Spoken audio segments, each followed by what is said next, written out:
Legislative IQ. Increase your legislative intelligence with Florida's policy, budget, and campaign monitoring service. Subscribe today at legislativeiq.com.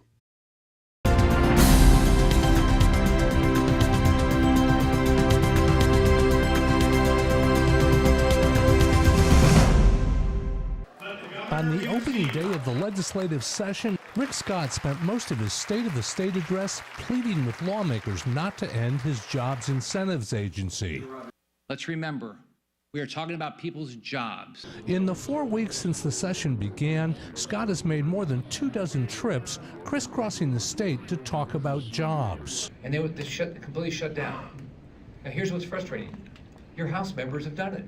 On the eve of the first vote, Scott was more subdued than usual about the outcome. So we've got, 4 weeks of session, so I'm optimistic that at the end of the session, when I get the budget, it'll fully fund Enterprise Florida and Visit Florida.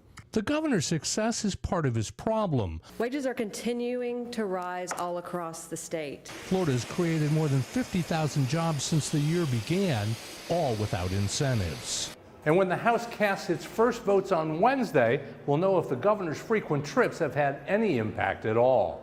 House Speaker Richard Corcoran has been leading the charge against funding incentives. And I think where the members are, they researched it, they knew exactly what they were voting for, they knew exactly why they were voting, and I think they're very confident that what we are doing is stopping the waste of taxpayers' money and picking winners and losers that don't deliver on jobs and don't deliver on the capital investments. The Senate has so far been siding with the governor, but after this week, the horse trading begins and everything is on the table. Reporting from the state capitol, I'm Mike Vassalinda.